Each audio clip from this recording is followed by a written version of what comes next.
Hello students, मैं doctor Veena Purohit, assistant professor MS college Bikaner.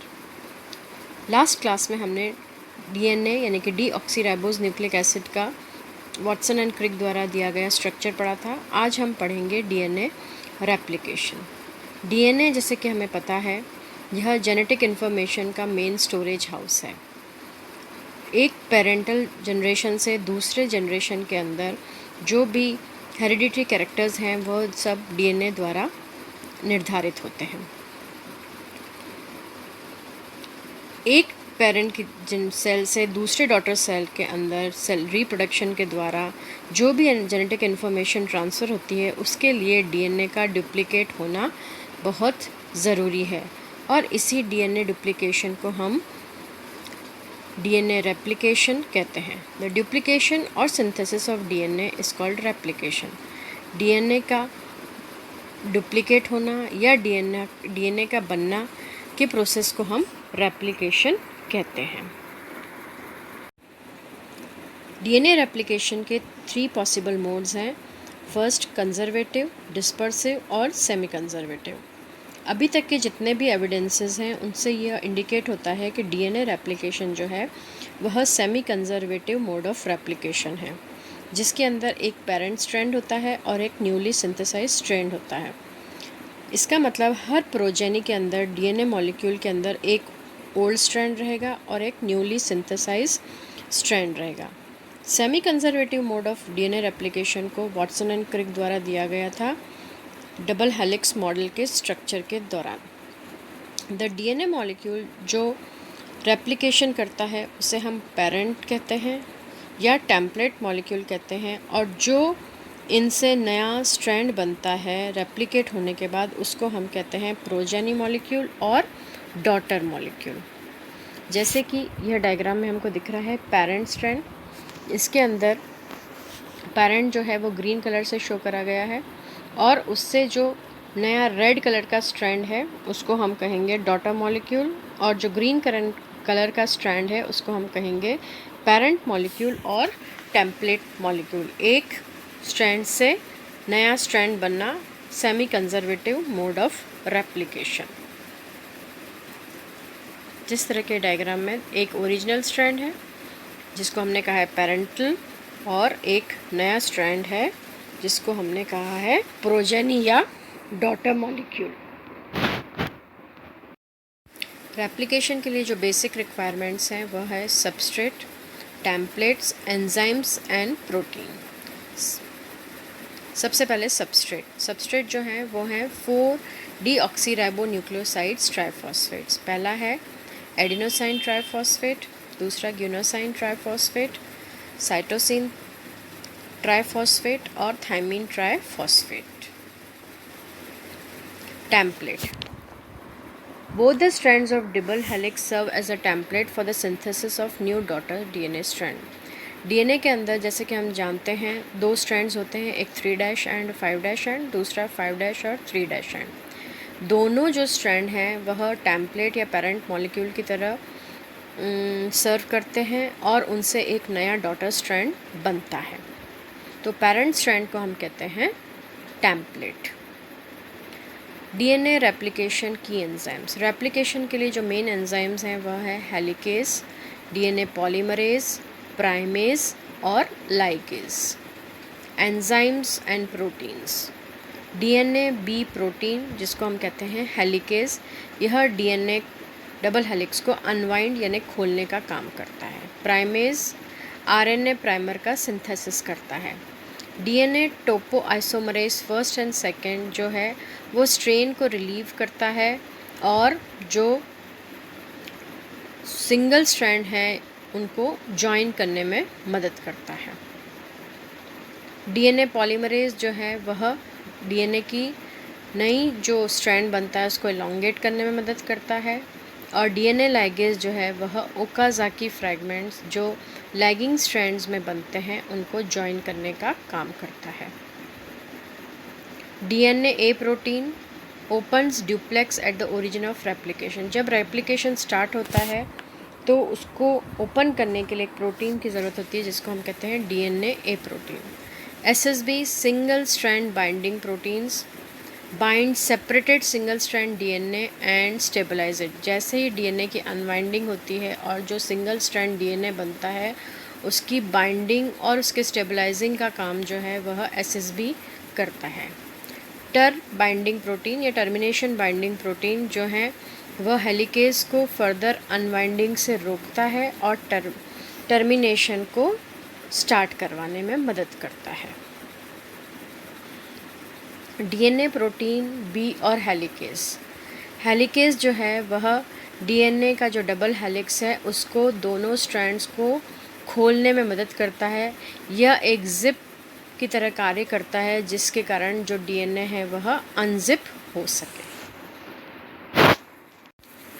DNA replication में जो मेन एंजाइम या जो मास्टर एंजाइम है वह है DNA polymerase. DNA template strand से जब नया स्ट्रैंड बनता है उसके अंदर डीऑक्सीराइबोन्यूक्लियोटाइड के एडिशन का काम जो है वह डीएनए डिपेंडेंट डीएनए पॉलीमरेज करता है। यह जो पॉलीमरेज है यह डीएनए की चेन को इलांगेट करने में मदद करता है।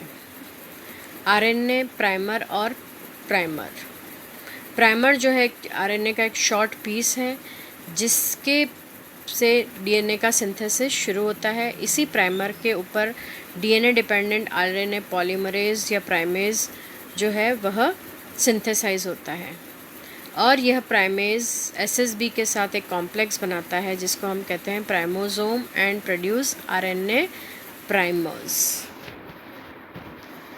Steps of DNA replication. DNA replication का जो प्रोसेस है वो 3 स्टेप्स में कंप्लीट होता है। Initiation, elongation and termination.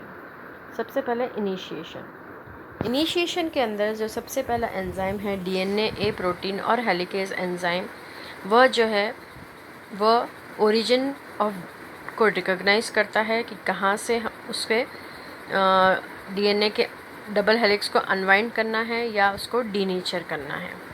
Prokaryote जिसके अंदर सिंगल स्ट्रैंडेड सर्कुलर डीएनए होता है वह इस तरह से अनवाइंड होता है कि वहाँ पे आई और बबल बन जाता है। डीएनए का जो रेप्लिकेशन है वह बाई डायरेक्शनल होता है, यानी कि उसके अंदर जो 2 स्ट्रैंड्स हैं 3' एंड 5' और 5' 3' एंड दोनों के अंदर जो है वह रेप्लिकेशन साथ साथ होता है। जिस तरह से डायग्राम में जैसे ही डीएनए हेलिकेज एंजाइम बाइंड होता है वहाँ पे डीएनए के डबल हेलिक्स की अनवाइंडिंग शुरू हो जाती है।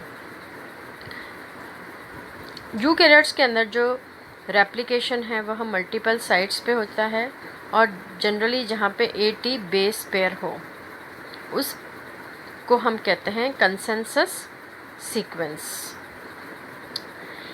हेलिकेज एंजाइम अपने ओरिजिन को या ORI पॉइंट को रिकॉग्नाइज करता है, वहाँ पे उसको बाइंड करता है और डीएनए को अनवाइंड या डीनेचर करता है।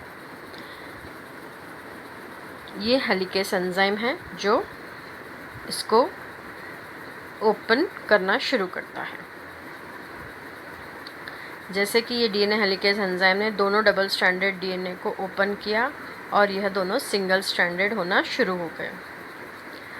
अनवाइंडिंग होने से एक वाई शेप्ड फोक, जैसे कि ये वाई शेप्ड फोक बन रहा है, इसे हम कहते हैं रेप्लिकेटिंग फोक। जब ये दोनों सिंगल स्ट्रैंडेड हो जाते हैं अनवाइंडिंग होने से दोनों स्ट्रैंड, तब वहाँ पे कुछ प्रोटीन्स आकर जुड़ जाते हैं या बाइंड हो जाते हैं जिन्हें हम कहते हैं सिंगल स्ट्रैंडेड बाइंडिंग प्रोटीन, जिसके कारण यह जो 2 स्ट्रैंड्स हैं यह हमेशा सिंगल स्ट्रैंडेड ही रहते हैं और एसएसबी या सिंगल स्ट्रैंडेड बाइंडिंग प्रोटीन जो है वह दोनों सेपरेटेड स्ट्रैंड को स्टेबलाइज करता है और उनको वापस रीएसोसिएट नहीं होने देता।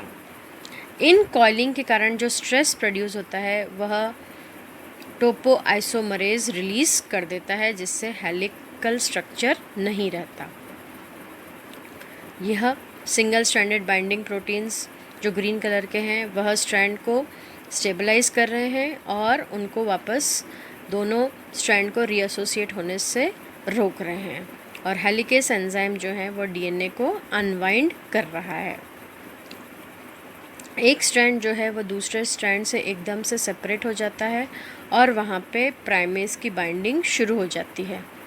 और प्राइमेज जब बाइंड हो जाता है तो प्रोटीन्स के साथ मिलकर वह एक कॉम्प्लेक्स बनाता है जिसको हम कहते हैं प्राइमोसोम, और जो आरएनए प्राइमर सिंथेसाइज करने के लिए आवश्यक होता है। जैसे कि हम डायग्राम में देख रहे हैं, सबसे पहले डीएनए हेलिकेज एंजाइम आया, उसने ओरिजिन पॉइंट को रिकॉग्नाइज किया और डीएनए को अनवाइंड किया।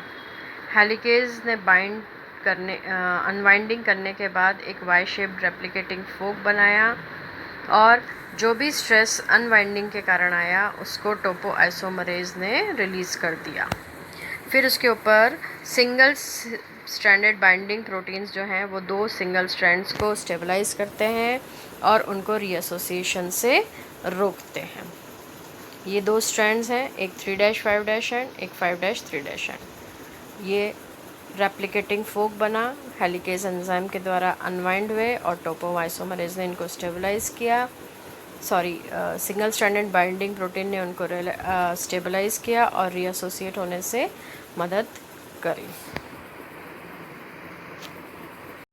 Next step is elongation. RNA primer जो कि आरएनए प्राइमेज एंजाइम के द्वारा बना था, वह जो है वहाँ पे डीएनए पॉलीमरेज 3 जो है वह डीएनए का नया स्ट्रैंड बनाता है by adding deoxyribonucleotide to the 3' end of the RNA primer. RNA primer के 3' एंड पर डीएनए पॉलीमरेज कंटिन्यूसली ऐड होता है जो कि डीऑक्सीराइबोन्यूक्लियोटाइड्स को ऐड करता है और जो है एक नया डीएनए का स्ट्रैंड बनता है, वो बनता है 5-3' डायरेक्शन में। जो है दोनों स्ट्रैंड जो हैं 3-5' और 5-3' एंड हैं वह साथ साथ बनते हैं लेकिन अपोजिट डायरेक्शन में बनते हैं। जो डीएनए की चेन जो 3-5' डायरेक्शन में बनती है वह भी पॉलीमरेज 3 के द्वारा एक कंटिन्यूस स्ट्रैंड के द्वारा बनती है और यह जो नया स्ट्रैंड बनता है उसको हम कहते हैं लीडिंग स्ट्रैंड। डीएनए का जो दूसरी चेन है 5-3' एंड में वहाँ पे भी जो है आरएनए प्राइमर के द्वारा डीऑक्सीराइबोन्यूक्लियोटाइड्स ऐड होते रहते हैं डीएनए पॉलीमरेज के द्वारा और एक नया डीएनए का स्ट्रैंड बनता है। लेकिन जो ये डीएनए का नया स्ट्रैंड बनता है वह कंटिन्यूस और फास्ट ना होकर एक डिसकंटिन्यूस मैनर में बनता है, यानी कि टुकड़ों टुकड़ों में बनता है। इसलिए इस नए स्ट्रैंड को हम कहते हैं लैगिंग स्ट्रैंड और इसे खूब सारे आरएनए प्राइमर्स की आवश्यकता होती है। जैसे जैसे रेप्लिकेशन फोक मूव करता है लैगिंग स्ट्रैंड के ऊपर जो हैं वह छोटे छोटे डीएनए के स्ट्रैंड्स बनते हैं डीएनए पॉलीमरेज 3 के द्वारा और इन छोटे छोटे पीसेस को हम कहते हैं ओकाज़ाकी फ्रैगमेंट्स। ओकाज़ाकी फ्रैगमेंट जो हैं वो डीएनए के छोटे छोटे न्यूली सिंथेसाइज्ड फ्रैगमेंट्स हैं जो कि लैगिंग स्ट्रैंड यानी कि 5-3' डायरेक्शन में बनते हैं।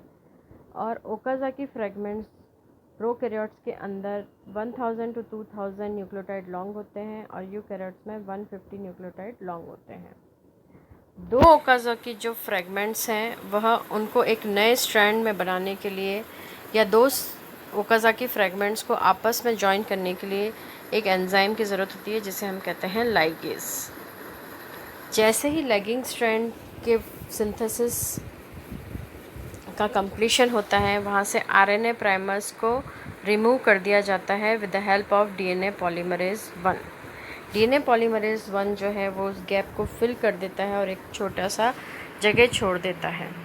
डीएनए पॉलीमरेज 1 जो है वह 2 पॉलीन्यूक्लियोटाइड चेन को जॉइन नहीं कर सकता।